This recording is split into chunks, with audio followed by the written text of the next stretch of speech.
Welcome to Character Design Representation and my artistic journey. So, by a show of hands, how many of you in this room can remember a cartoon or movie that had an impact in your life? Yes, that's exactly what I want to see. So that's what we're going to talk about today. My name is Gabby Zapata. I'm a visual development artist. I'm Mexican and Colombian and a full-time dreamer.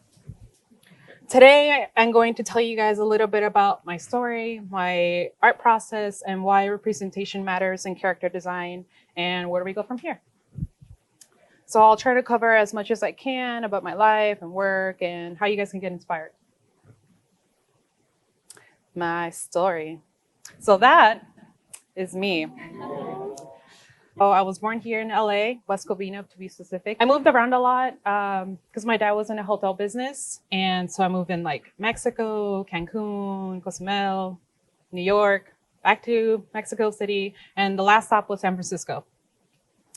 I learned Spanish and English at the same time, going to bilingual schools. And then my parents would tell me like, you need to learn 2 languages because you never know like what doors you'll open. And they were right. So as you can see, Disney was a big influence already. I loved the Little Mermaid, Nintendo, Hello Kitty, and watching Saturday morning cartoons. All of my fondest memories come from being supported by my family. And I always wanted to share that love with the world, and it's my biggest drive going forward. So you can see the Christmas, I got so many Little Mermaid gifts. It came around like when I was born. That was like 1995, but I'm not that. I'm 1989, so I'm 30 actually. And so in schools, I would always just spend time like drawing during museums, even nap time. I would draw and the teachers would be like, what are you doing? Like, I want to draw. So, and then paper crafts, we would get a lot of like takeout menus and I would just make little random cities, as you can see there. And obviously Disney still influence. Drawing and being creative has always been a part of my life. I always carry these photos with me because sometimes kids will walk up to me during signings and they will get all nervous to show me their drawings. And they'll be worried, they're like, oh, it's not good enough. And then I show them this. And then their eyes, they're like, it shows like a glimmer of like, oh my gosh, like I can do this too. I'm like, yeah, you can do it. Like, look at those beefy arms of that mermaid. So it's like, if I drew that and you're showing me this, like this is way better than what I did. And so like the girl on the far, where is it? On the left, she came up to me and she had like a little drawing. She was super shy, and I showed her mine, and she's like, "Oh my God, Mom! Like, look, like she drew this." And then her mom after, she's like, "Thank you," and I was like, "Yes, you're welcome." After all this, so we are the future generation of creatives, and so are they. We all started from somewhere, and if they see how we were both children and love how to draw and have fun, then perhaps that will spark something in them that will make them feel better about themselves. Maybe that spark will carry through their life to accomplish their dreams. You never know how much a good gesture can do to a person with simple gestures. So my family is not only Mexican and Colombian, but I also have Japanese, Korean, Vietnamese cousins and uncles. So as the saying goes, anyone can come from anywhere. So even if you're not Latinx, don't feel like our experiences don't have to be the same. It is those differences that make the world a better place. I'm gonna like start crying. Don't be afraid to express yourself because one day I hope to see all you guys standing right here where I am. Oh my God, splash zone. Ready. Family and friends are a huge inspiration for me. They've always given me words of encouragement. Oh, here we go. Like my mom would always tell me, si alguien puede, Gabby puede, which translates to, if someone can, Gabby can. Oh my God, here we go. I need to calm down. Okay, so, and that has stuck with me throughout all my life. Yes, thank you.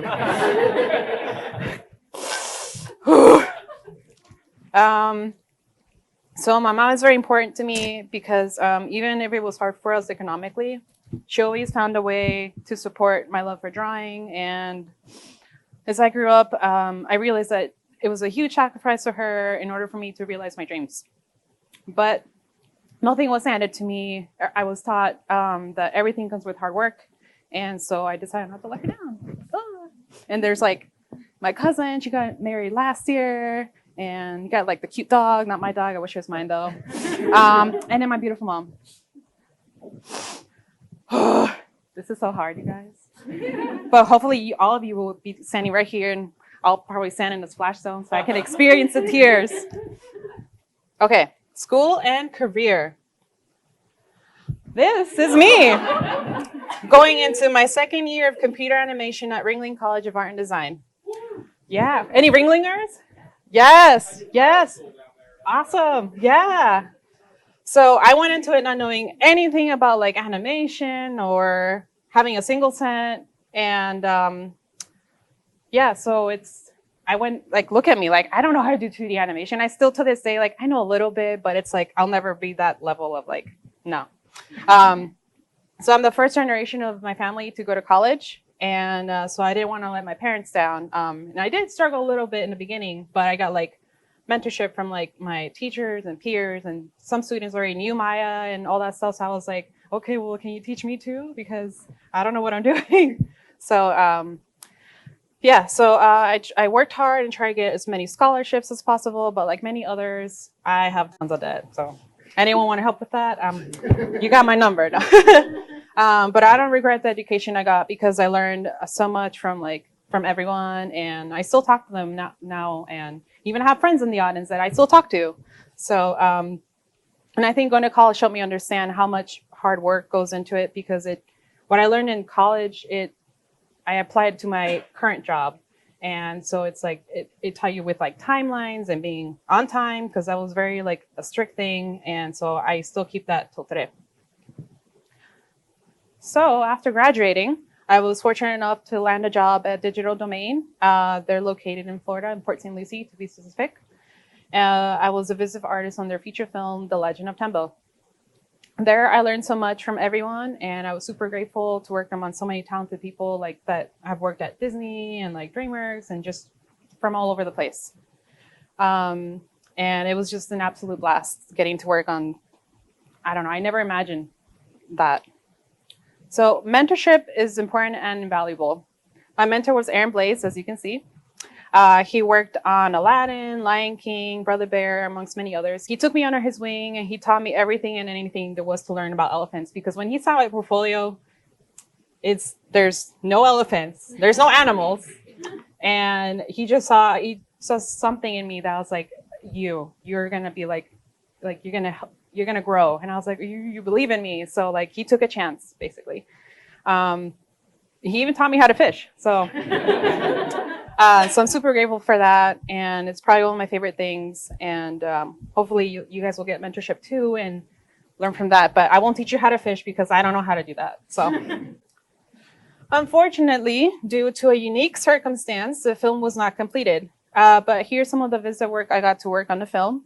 I developed important characters in the film, such as the sidekick, which is an oxpecker, and Tembo was like our main character. And it was just fun to explore different style that I was used to. Here it's like super realistic, and if you go to my booth now, it's completely opposite. But it's like, as being like in an industry, you have to like adapt to like what style they throw at you. So I was like, okay, cool, I'm gonna go for it. So like he taught me how to do all of that, and till this day, I'm just like, I see him. Yesterday when I saw him, we both we saw, because it's been like 5 years since I last saw him. We both saw each other. We were both like teary-eyed. We're like, oh my God, Aaron. And so it was just really sweet. And yeah, it's a nice little reunion. So that's what makes this career fun. Working outside your comfort zone, and it makes you grow as an artist. It definitely was one of my most saddest experiences, but everything happens for a reason. Perhaps many things in my life would have been different if Tembo kept going, but struggles like these help you grow and teach you to be grateful for what you have. After the layoffs, I immediately, oh yeah, by the way, there's huge layoffs, but we'll talk about that later if you guys have questions after. I immediately started applying to places, and I didn't let the sadness get me down. It took me a month to get back on my feet after knocking many doors. And I remember recently I was watching a TED Talk with Jorge Gutierrez, and he was saying that he knocked so many doors that he started to smell the wood. So I was like, yeah, that's basically what it was for me too. From that small setback, I had the opportunity to work at Disney Interactive as a 3D generalist for their mobile games division. During this time, I felt it was definitely out of my wheelhouse because I had to do Maya, I had to do like a lot of texture stuff, and I was like, I don't remember how to do any of this. Well, sort of. It's been like, it was between digital domain and here it was about a year and a half. Yeah, so Maya was still a little bit fresh. So it also gave me an opportunity to work on games, something that I didn't know I would have had a chance if Tembo didn't happen. But there's always a silver lining for me, and learning something new was always a bonus. Now we're going to talk about a little bit about art process, and then later on we'll like integrate like the whole like representation and all that fun stuff. So I wanted to add this part of my process because artists always ask me like, where do you get your inspiration from? But like the easy answer is like, oh, other artists, and but like inspiration can come from many sources. But this is what inspires me, friends and family. Here we go. I'm just kidding. I know I'm repetitive, but it's super important because if it weren't for people like these, being creative would feel empty sometimes. Ooh, don't cry. They always help me strive for my betterment, and they keep me through hard times. I don't know what I'd do without them, and I'm very thankful for them. So Sarah, I know she's in the audience. So she's in one of the photos. So I'm sure you guys have someone in your life that's always there for you. Don't underestimate them. Their love is good fuel for a creative soul. And always make time for yourselves and your friends. Not everything has to be at work all the time. Clearing your head is important and will help you get inspired whenever you feel stuck. Something else that inspires me is Mexico. Sadly, I've never been to Colombia, but even my dad, who's Colombian, loves Mexico so much, he lives there. These are the colors, flavors, and traditions that I love. Whenever I get a chance to travel and visit family, I'm always amazed at how many colors we keep using. So like whenever I go over there, everything's so like splashes of color, like yellow and like reds and hot blue and like this blue. And then I come here, it's like, oh, it's look at this room. Bland. Like what's like, we need more color. So yeah, we use humor to make us feel better through hard times. And perhaps this is our way of saying that life doesn't have to be boring. It's beautiful and everything about this inspires me. I'm sure you can see the influence. Look at this. I don't see it. Sometimes my boyfriend jokes that I'm more Mexican than he is. And he's right. I love everything about our culture, and it is my goal to create stuff so other people feel represented and they feel part of this world, to show them that they're important. Ooh, don't cry. See? Digital process. That's fine. So first, I like to put together a reference board. Inspiration for this piece was spring. So I always think about like, what does a depth of field look like? What patterns do I want to explore? Or even ask myself like, do I want to wear this? Or like, man, I would love to wear this. What kind of mood and lighting do I want to convey? What background do I want? What expression does the subject have? Or like, who is she, you know? So yeah, you can see like the beginnings has like the depth of field, patterns, the background elements, and the poise. When I go into creating an illustration, I think about what I'm trying to convey to my audience and myself. What kind of story can I tell? I feel these are important questions to start a piece with. It will help you have a clearer picture of where you want to go with your pieces. So you can see like I did a very loose like line art sketch. There was probably one before this one, but I couldn't find it because I deleted it. Always keep your sketches. It's always fun to look back and see like where it progressed. So yeah. Sometimes preparing an atmosphere will help too. I love to put music to relax and just explore or browse beautiful outfits that could inspire me. Every person is different and there's no right answer. You have to explore what makes you comfortable to transfer your ideas onto paper.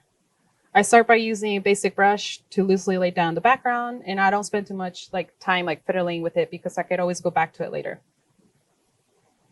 Then I start bringing the background elements through rough blocks, but I don't worry about the subject yet. However, there are times where I start with the subject first and then the background last. So it's like I contradict myself a lot. I'm sure you guys do too. Let's see. Then I add more foreground elements to build depth, taller grass, darker colors. I still keep it simple and try not to overthink it because I could always go back and refine it later. Back when I was in digital domain, I learned very quickly that I need to keep everything in separate layers. The production designer I was working with at the time, she had asked me to like, oh, can you make this quick edit? And I was like, oh, there's a little problem with that. And so she taught me her process with like working with adjustment layers, and it was easy to go back and like adjust the color. And so her process, like it's my current process nowadays. Like I keep that, and I also share that with like my team because it's just easier to like to keep it consistent. Then I bring back the sketch in and just to figure out like the placement. And then I try to color pick from the background so all the colors feel cohesive. And then I start to explore the lighting a little bit to help create like a focal point. I use contrast and lighting to lead the viewer's eye. I go back to my reference board to see what patterns I want to use, and then I experiment with different blending modes to see what patterns feel more organic and that will unify the colors. I try to think about the level of detail this piece will have, and I also add depth to help break up her form, like the separation between her arm and her body. Referencing my mood board, I take a look at how the depth of field is used in the photograph and then apply it to my illustration. Using reference is great because you never know what you might have missed out on if you didn't use it. So always use reference. I'm sure you've heard it a lot in different talks. They always say like, use reference, have reference. It's just super helpful. Then I push the lighting a little bit further to try to accomplish the dreamy feel of the reference piece. Now a little bit of the traditional process. My traditional process is practically the same, but I focus more on textures since I can build like how thick I want the paint to be, how thin I want it to be. And I use gouache. It's just super vibrant, and I just love like applying that type of material to like the canvas. So here's a reference board for a traditional piece where I wanted like the bright colors, the patterns, like the makeup, how the lighting affects the skin tone. Let's see. So here are a few detail shots. First, I use a color erase pencil to block in the background, and then I work the character on top of that. This painting in particular was one of the many pieces celebrating Hispanic Heritage Month at Disney Animation Studios, which, funny enough, this month happens to be Hispanic Heritage Month. So here you go. Welcome. There's one consistent aspect of my process. I love to reference women of all shapes and colors and poses found in fashion. It builds a character up, in particular women that exude confidence and strength. I love to make them feel powerful and beautiful. Traits that to me go hand in hand. Okay. Here you can see a set of pieces that demonstrates my love for traditions, the colors and faint hints of architecture. Everything is a part of the bigger picture to make the non-traditional women the norm. I want to make people feel empowered wearing their traditional clothing. People all over the world use their traditional clothing for special events. It's a very strong statement that I love to put in my work. Everyone is beautiful and interesting. We deserve to see each other out there. But as you can appreciate, they're very different from each other and tell very different stories. You have a very somber, dramatic dancer to a shy and curious girl being photographed in front of her house. There you go. These are the little stories that make artwork meaningful and a little bit more unique yet relatable. So don't forget to keep thinking about the little story about your pieces while you work. I hope that didn't sound too Bob Rossi. Paint happy little trees. Okay, so now we get into this part, why representation matters. Today, this year, we expect 24 million kids, those ages 11 and younger, to watch digital video. By 2020, the number will grow to 26 million. That's a lot of kids. Kids are spending more time consuming entertainment that may or may not be influencing the way they see the world. The lack of representation as a kid made me want to pursue a career that would inspire others and make them feel loved and cared for. Everyone's story is unique, so how do we bring that to paper and make it universal? Gabriela was a Latina mermaid that communicated through sign language. When I first saw her on TV, I remember being super excited and saying, look, she looks like me, and she has my name. And through the help of Ariel and her friends, they pursued their goals and made me feel seen. I never realized how inclusion could be a great impact on children until I went back and saw my own influences. We need to strive to keep the ball rolling on this matter so younger generations can feel welcome in this world, no matter who they are. Ooh, don't cry. Stop, stop, stop, stop. This is gross. I'm sorry.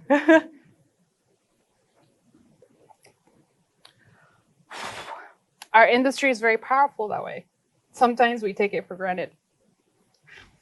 Stop. Hold on.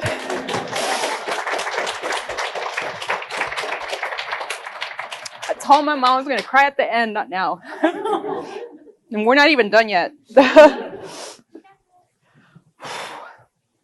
But let's not get too serious. After all, we have to have fun while being creative. Nowadays, things have changed a lot. There are a lot more shows and movies out there representing Latinos and Latinas from all over. From Dora to Mickey to Spider-Man. My boyfriend's mom, her name is Maria Elena. And when she saw there was a Latina princess, she was so excited. She was like, ay, mira, mija, like, qué bonita. And then she has my name. And I was like, yes, she does. So there are a lot more women represented in the media these days, but it's still not enough. So it's even more of a motivation to keep pursuing the dream. Aside from my full-time work, I like to create things people can have in their homes or give as gifts. A while back, I wanted to create unique accessories with girls in all different shades of colors so nobody felt left out. To my surprise, the dark-skinned girls were sold last. So, not gonna lie, that did make my heart sunk a little. I felt that like my skin tone wasn't good enough. So I knew at that very moment that I wanted to change that. Oh my God, stop. It is probably what drives me the most these days. I hate the idea of people feeling bad because they're different. They don't see themselves out there. Oh, stop. Oh my God. Oh my God. Okay. I want people to feel loved for who they are. It's also important to learn different skin tones on a technical level. You'd be surprised how different skin tones work with different lighting and environment. So, what's next? Okay. Animation is a universal language. You don't need to speak the same language to be able to empathize with characters or connect on a human level. Everyone experiences emotions like sadness, happiness, and confusion. And although we have different customs, we all feel and want the same things. Best advice I can give is to keep working on original content based on your experiences. Go travel, get to know your neighbors. And I don't mean like your next door neighbor. I mean like other countries besides our own. The world is changing around us, and we need to keep telling authentic and diverse stories. The more we know about each other, the more color and texture we can add to our stories and characters be more relatable. We have a lot of influence and responsibility being part of the entertainment industry. Kids can be moved by a project we might feel is insignificant, but to them it could be so much more, just like the Little Mermaid did for me.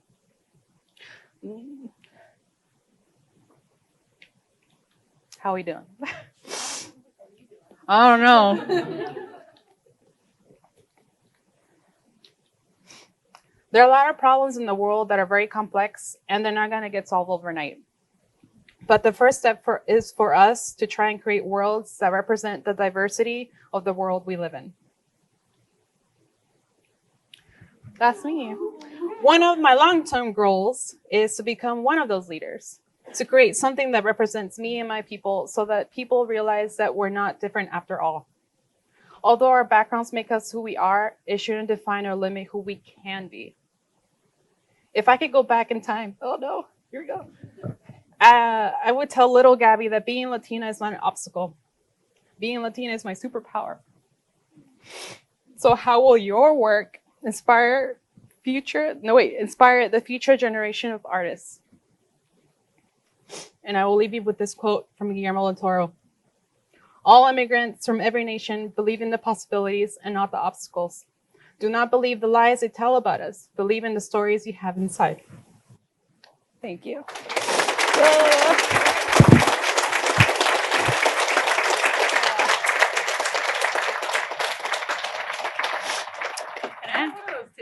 I know. I stole all of them. Sorry, now they're mine. No, you're good. I'm just gonna take I did it. Okay. Yay. You guys have any questions? Don't hit me too hard with the questions. Feel free to ask. What was the first thing like your mom reacted when you got like your first like official job, I guess, in the industry? Like She's like, she was always like, she always was proud, and she always knew like oh, you're gonna go somewhere. So like, she's always been my cheerleader. So I wish you could see this. So hopefully like I can show the stream or something. But yeah.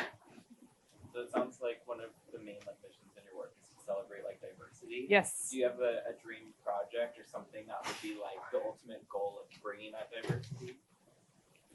Ha, that's a loaded question. I would love to someday like create like, I don't know, I just want to share stories, but I don't want it to be just me. I want everyone else to also do it. So it's like, I'm just one. I want to teach like encourage all of you to like push that and just like don't try to make it seem like it's one standard thing, but there's just so much to learn about like so many different cultures. And so that's that. I don't know.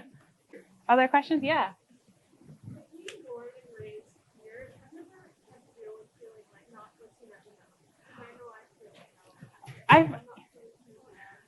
I felt that a lot. I think now it's being more prominent, as like we were talking about before, how like there's a lot more like cartoons and TV shows like talking about that. So it makes me feel like, I don't say I felt embarrassed before, but it felt like, oh, it's okay to be me. And so that's, I don't know, growing up I was a kid, I didn't know anything. But now it's like everything I see, everything, media is consumed more. So I see a lot of that. So I don't know if that answered your question. Yeah.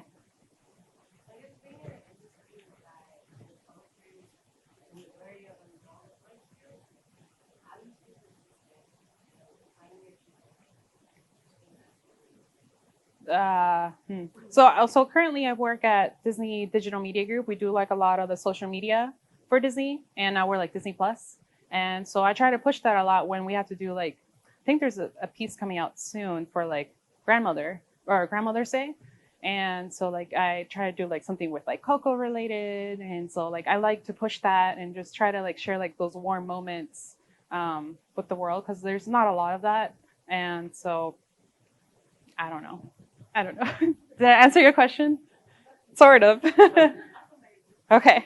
Yeah. You mentioned that Little Mermaid was a big influence. I mean, were you influenced by any like old Mexican movies like Cousin Infante or Chapulín? Oh yeah, all the time. Like I grew up with like Chavo del Ocho. Yeah. That. What else? My mom used to watch a lot of like novelas, so I was all in on all that. So That's where the tears came from. yeah, exactly. I know this was all like this was part of an act. No, this was all a lie. What you saw. So Trying to kill you. What's gonna happen next? yeah, so I had a lot of that. Like, and then like my dad, he would, even though he's like Colombian, he would blast like Mexican banda all the time on the car, and so I would sing along like Selena, all that. So it's always prominent till this day. We're good. Cool. Well, thank you.